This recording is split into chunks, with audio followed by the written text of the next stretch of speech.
네, 여러분은 그 크리스마스 날에 또는 그 시즌에 여행하신 기억이 있으신가요? 미국 사람들은 이 크리스마스 날에 여행을 많이 합니다. 가족들과 함께 하기 위해서. 우리가 이제 명절에 여행하는 것처럼, 우리가 명절에 여행하고 뭐 선물도 주고받는 것처럼 그 사람들은 크리스마스 때 이렇게 여행을 많이 합니다. 저도 유학 시절 첫 해에 이제 그 펜실베니아 주에 저희 처가 이제 식구들이 거기 살고 있었는데 그들과 같이 크리스마스를 보내기 위해 가지고 제가 있던 버지니아에서 펜실베니아까지 차를 몰고 여행을 한 적이 있습니다. 근데 당시에는 내비게이션이 없던 때라 이렇게 지도책을 보면서 그 낯선, 제가 미국 온 지 한 몇 달밖에 한 4달밖에 안 됐는데 그 낯선 길을 이렇게 운전을 해서 가는데 굉장히 좀 아슬아슬했어요. 이 길을 놓칠까 봐. 어쨌든 그래서 이렇게 차를 몰고 가서 필라델피아까지 들어갔는데 필라델피아 시내 한복판에서 길을 잃은 거예요. 너무 난감했습니다. 어떻게 해야 좋을지는 모르겠어요. 그런데 이제 경찰차가 이렇게 서 있는 거예요. 그래서 저기 경찰차가 있으니까 가서 물어봐야 되겠다 이런 생각을 하고, 엄청 순진한 생각이에요. 그래서 이제 그 생각을 하고 그쪽으로 이렇게 가는데 갑자기 차가 움직이는 거예요. 그 차가. 그러면서 막 속도를 내기 시작하는 겁니다. 그래서 저도 너무 이렇게 간절했기 때문에 저도 속도를 내서 따라갔어요. 저분을 붙잡아야 되겠다. 이렇게 막 따라가는 거죠. 이를테면 경찰차를 제가 뒤쫓은 셈이 된 거죠. 경찰도 아마 그걸 알았으면 좀 이상했을 것 같아요. 아니 무슨 뒤에 이상한 차가 자기를 막 뒤쫓으니까. 근데 엄청 속도를 내서 가는 거예요. 점점 빨라집니다. 근데 저는 어떻게든 이걸 잡아야 되겠다는 생각에 막 그냥 어쨌든 막 내달렸어요. 그랬더니 이 차가 고속도로로 확 들어가는 거예요. 그래서 나도 그냥 그걸로 들어갔어요. 처음에는 모르고 들어갔는데 그냥 그게 고속도로인 거예요. 나갈 길이 없는 거예요. 너무 빨리 달려가지고 막 이러고 달리는데 무슨 사건이 생긴 것 같았어요. 근데 나가고 싶은데 나갈 수가 없는 거죠. 이렇게. 그래서 너무나 난감하고 곤란했던, 중간에 나오지도 못하고 그랬던 기억이 있습니다. 저는 어제 그 성탄절에 크리스마스에 이 크리스마스가 선물과 잘 어울린다라는 얘기를 했죠. 선물 얘기. 근데 사실은 여행도 크리스마스와 잘 어울리고 성탄절과 관련이 깊습니다. 복음서를 보면은요, 크리스마스 때 여행한 얘기들이 많이 나오죠. 요셉과 마리아가 아우구스투스 황제의 어떤 칙령에 따라서 그 호적 등록을 하기 위해서 나사렛에서부터 베들레헴으로 여행한 것이 한 예죠. 또 그 부부가 피신하기 위해서 헤롯 왕의 그 위협 때문에 살해 위협을 받아 피신하기 위해서 이집트로 여행한 것도 성탄절에 나오는 여행 얘기죠. 근데 그 모든 것보다 더 유명한 여행 얘기는 동방에서 박사들이 아기 예수가 있는 베들레헴까지 간 그 긴 여행입니다. 저는 오늘 이 여행 얘기를 통해서 하나님이 우리를 어떻게 인도하시는지에 대해서 좀 생각해 보기를 원합니다. 성경을 가지고 오신 분들은 마태복음 2장 1절부터 12절 말씀을 좀 펴고 그냥 제 얘기를 따라오시면 될 것 같아요. 하나님께서 어떻게 우리를 인도하실까요? 먼저는 하나님은 자연을 통해서 우리를 인도하십니다. 자연을 통해서 우리를 인도하십니다. 먼저 오늘 본문의 서론격인 1절에서 2절 말씀을 한번 읽어보시죠. 같이 한번 읽어볼까요? 시작. 헤롯 왕 때에 예수께서 유대 베들레헴에서 나셨다. 그런데 동방으로부터 박사들이 예루살렘에 와서 말하였다. 유대인의 왕으로 나신 이가 어디에 계십니까? 우리가 동방에서 그의 별을 보고 그에게 경배하러 왔습니다. 마태는 예수님이 헤롯 왕 때 유대 베들레헴에서 나셨다라고 얘기를 합니다. 그러면서 이제 그때 동방에서부터 이렇게 예루살렘에 온 그 박사들의 얘기를 소개를 하죠. 근데 여기 박사로 이렇게 번역된 이 말은 요즘 우리가 말하는 그런 박사는 아닙니다. 영어로는 보통 PhD, THD 이런 말을 하잖아요. 이런 박사가 아닙니다. 참고로 철학 박사를 뜻하는 PhD는 Perfect Head Damage의 약자다. 머리가 완전히 상한 사람의 약자다. 이런 말이 있어요. 신학 박사를 뜻하는 신학 THD죠. THD는 Total Head Damage. 예, 전체적으로 머리가 상한 사람이다. 뭐 이런 약자라는 설이 있습니다. 아무튼 이 본문의 박사는 그런 지금 우리가 말하는 그런 박사가 아니라 별의 움직임을 이렇게 관찰하고 해석하는 지혜로운 점성가들이었죠. 학자들은 이들이 당시에 점성술로 유명했던 페르시아로부터 온 사람들이 아니겠냐라고 추정을 합니다. 이들은 유대인의 왕으로 나신 이가 어디 있냐라고 그렇게 물었어요. 이것은 메시아의 탄생에 대한 얘기입니다. 여러분이 알다시피 유대 사람들은 바벨론의 멸망을 당해가지고 그래서 이렇게 타국으로 다 쫓겨났죠. 그래서 아마 페르시아에도 상당수의 유대인들이 살고 있었을 거고 그 유대인들을 통해서 이 사람들이 메시아에 대한 유대인의 기대를 잘 알고 있었던 걸로 보입니다. 그들이 동방에서 별을 보고 연구를 하다가 이 유대인들이 말하는 그 메시아에 대한 별이 나타났다 이렇게 생각하고 예루살렘으로 온 것입니다. 그러니까 아마도 이들은 점성학적인 현상을 보고 이스라엘의 수도인 예루살렘으로 인도된 것으로 보입니다. 자연을 통해서 이를테면 여기까지 온 것이죠. 별을 통해서. 여러분, 하나님은 자연 세계를 통해서 우리의 주목을 끄십니다. 저는 이 포천 지역에 산이 거기 많아요. 그 산 언저리에, 제가 정확한 위치는 안 밝히겠지만 산 언저리에 있는 부대에서 군생활을 했습니다. 근데 어느 여름밤에 너무 더워가지고 그래서 이제 막사 옆에 있는 계곡으로 내려갔어요.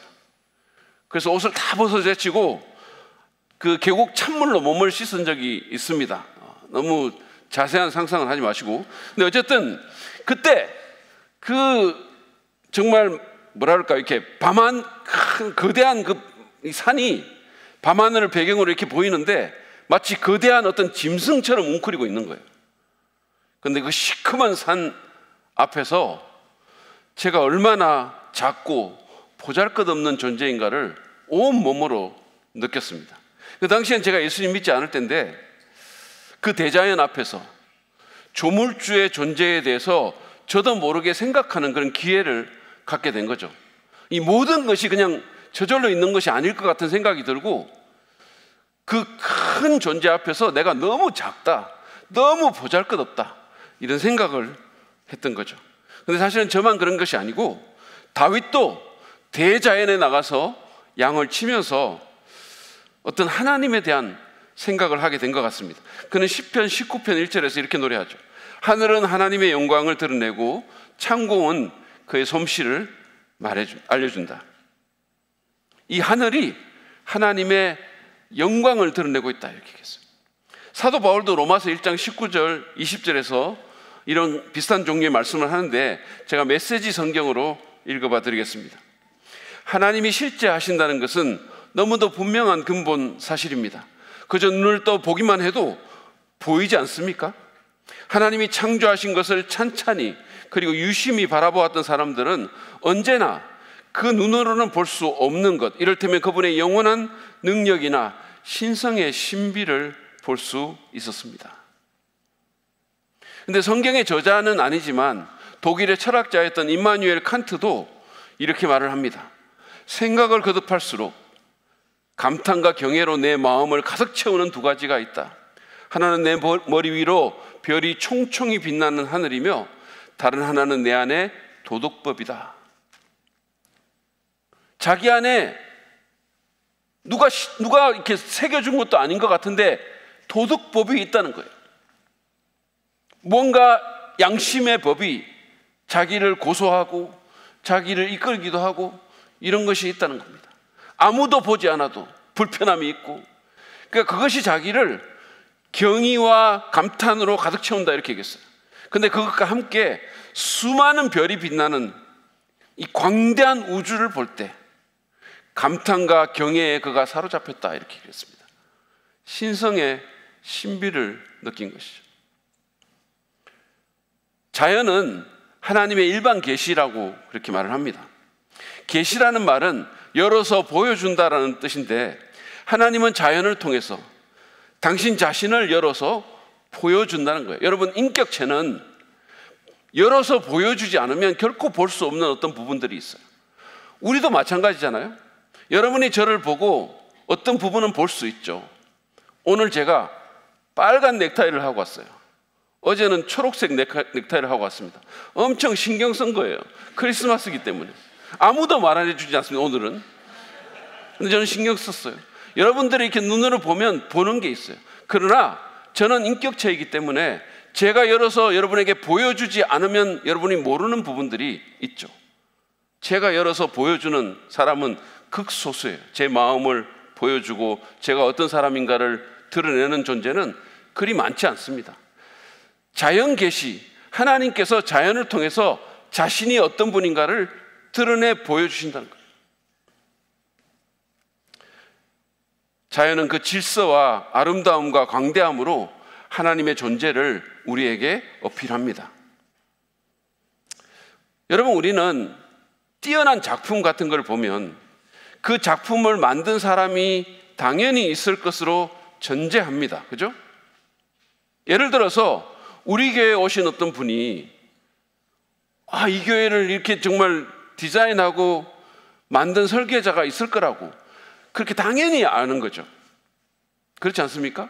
그냥 뭐 교회니까 하나님 예배하는 것이니까 하늘에서 그냥 뚝 떨어졌을 거라고 이렇게 아무도 생각하지 않죠. 만약에 어떤 분이 저한테 와, 이 교회 참 예쁘네요.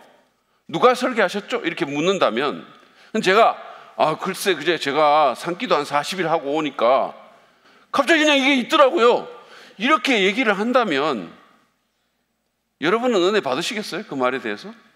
야, 역시 목사님 영빨 대단하다. 뭐 아멘 믿습니다. 그러겠습니까? 그러지 않을 겁니다. 아마 화를 낼 거예요. 아니 왜 나를 뭘로 보고 평소에도 영빨 없으신 분이 막 이렇게 하면서 화를 낼 거예요. 그런데 여러분, 이 교회하고는 비교할 수 없을 정도로 정말 우리의 상상을 초월한 이 놀라운 우주와 그 자연계가 그냥 저절로 생겼다는 것이 합리적인 결론일까요? 아닐 겁니다. 여러분 기억하십시오. 하나님은 자연을 통해서 우리를 인도하십니다. 그러니까 너무 바쁘게 살지 말고 하나님이 창조하신 것을 찬찬히 그리고 유심히 바라보십시오. 하나님은 그런 당신을 구주께로 이끄실 것입니다.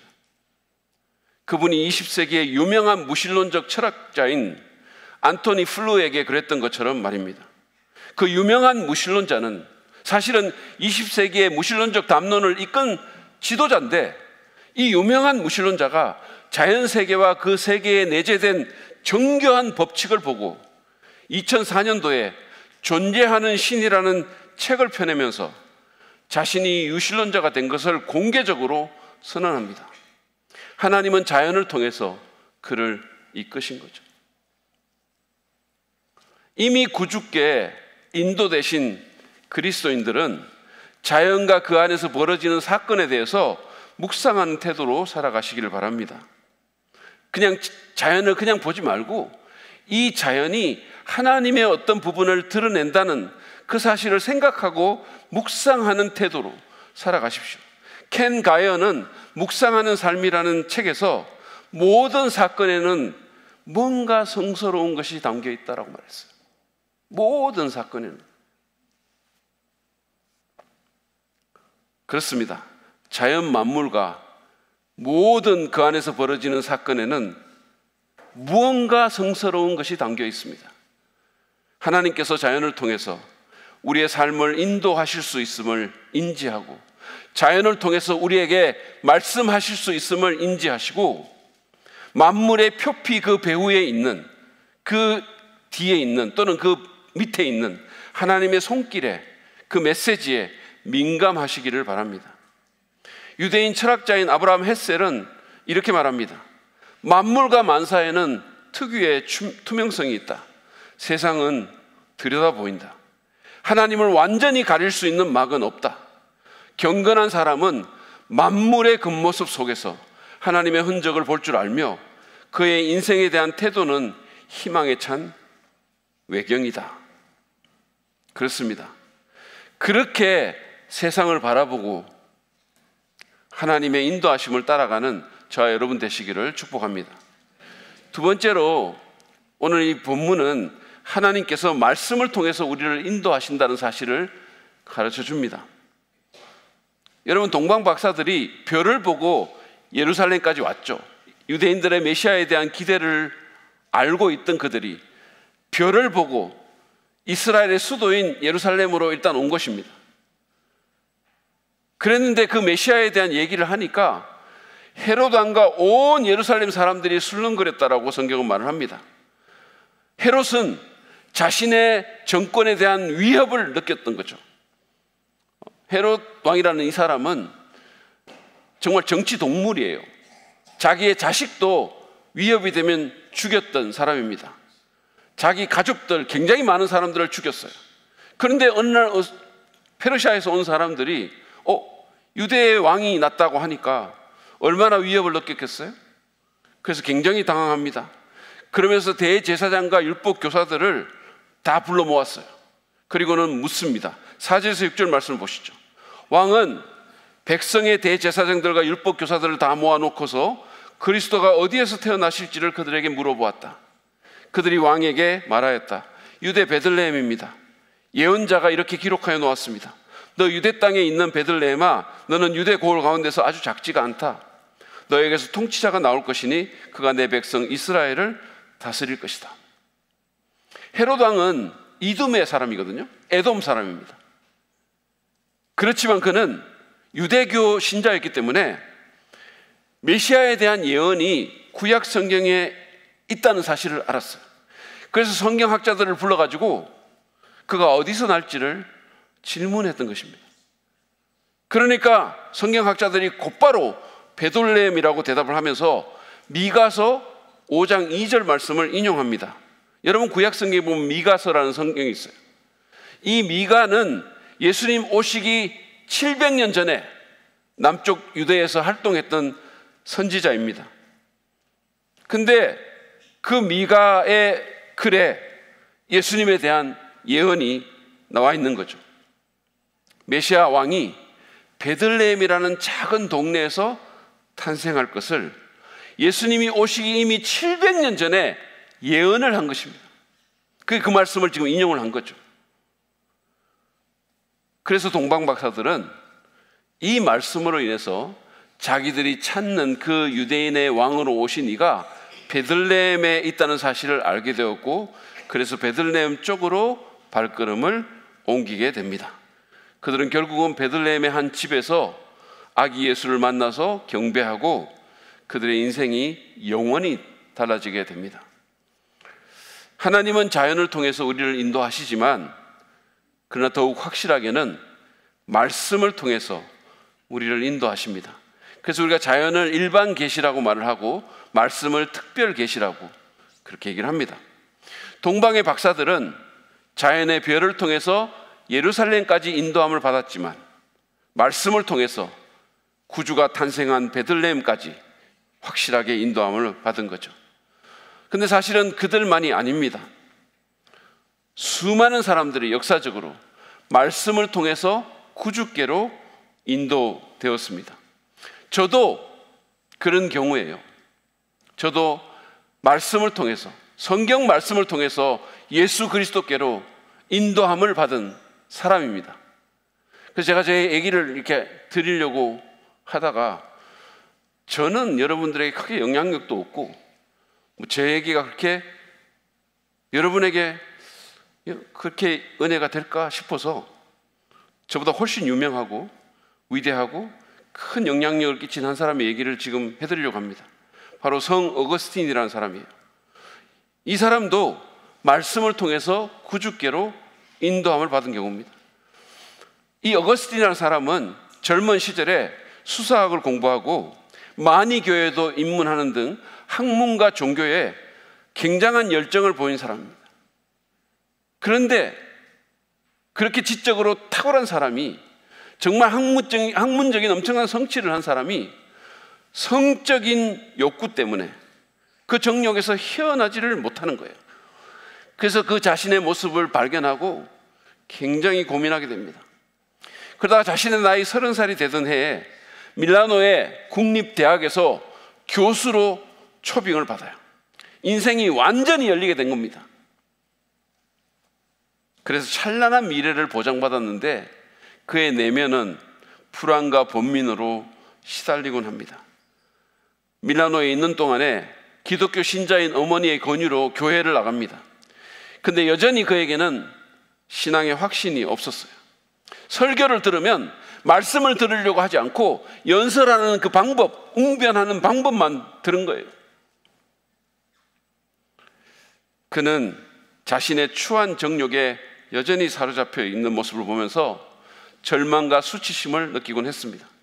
그러던 어느 날 자기 친구인 알리피우스하고 신앙에 대한 대화를 하게 되는데 그것이 그를 더 깊은 영적인 갈등과 번민으로 몰고 갑니다.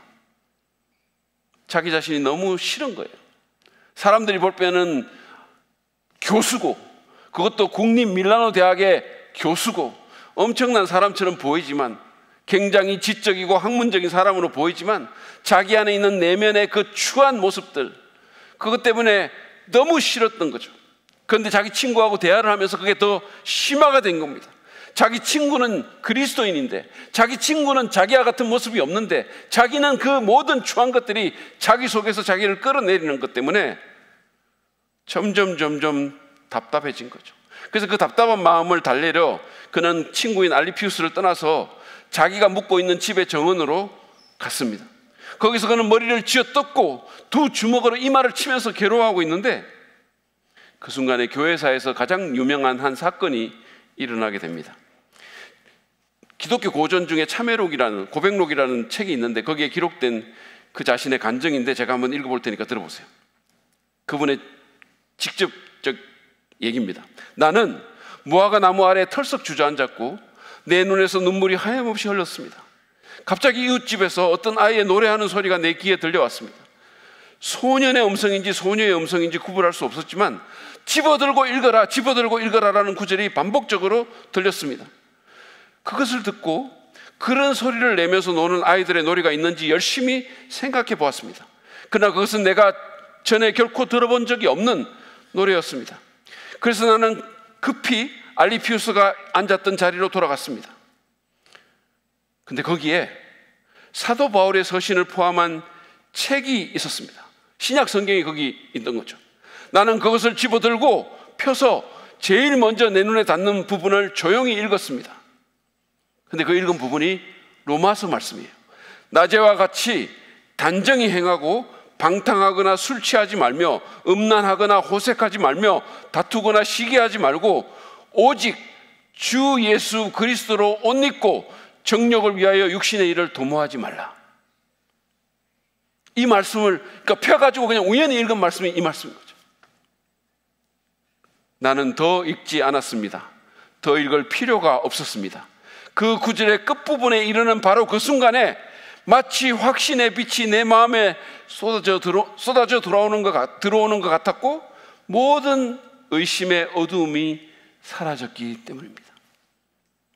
이 사람이 성적인 정욕으로 고민하고 머리를 쥐어뜯고 수치심에 남몰래 시달리고 있는데 성경을 열어서 딱 폈는데 방탕하거나 술 취하지 말고 음란하거나 호색하지 말라고 하는 말씀이 딱 나오면서 주 예수 그리스도로 옷 입으라고 그 의미이 나왔던 거예요. 더 이상 말씀을 더 읽을 필요도 없었다 그랬습니다. 하나님의 말씀이 그를 구주 예수께로 인도한 것입니다. 그는 교수직을 사임했고 두 번 다시 옛 생활로 돌아가지 않았습니다. 여러분, 하나님은 말씀을 통해서 우리를 구주께로 인도하십니다. 그래서 사도 베드로도 우리가 썩지 않을 시 곧 살아계시고 영원하신 하나님의 말씀으로 거듭나게 된다라고 그렇게 얘기를 하는 거예요. 하나님은 말씀을 통해서 어떤 막 신비한 거 자꾸 바라지 마시고 말씀을 통해서 우리를 구주께로 인도하신다는 사실을 믿으시기 바랍니다. 그런데 여러분, 그뿐만이 아니에요. 그분은 말씀을 통해서 우리를 구주께로 인도할 뿐만 아니라 우리의 일상적인 삶도 계속해서 인도하십니다. 그래서 다윗이 시편 119편 105절에서 주님의 말씀은 내 발의 등불이요 내 길의 빛입니다 라고 고백한 겁니다. 지금 우리가 사는 세상은요, 길이 너무 밝아가지고 사실은 이 말의 의미가 충분히 이해되지 않아요. 요즘은 신호등도 이렇게 막 불빛이 있는데 그 밑에 교차로까지 불빛이 있어요.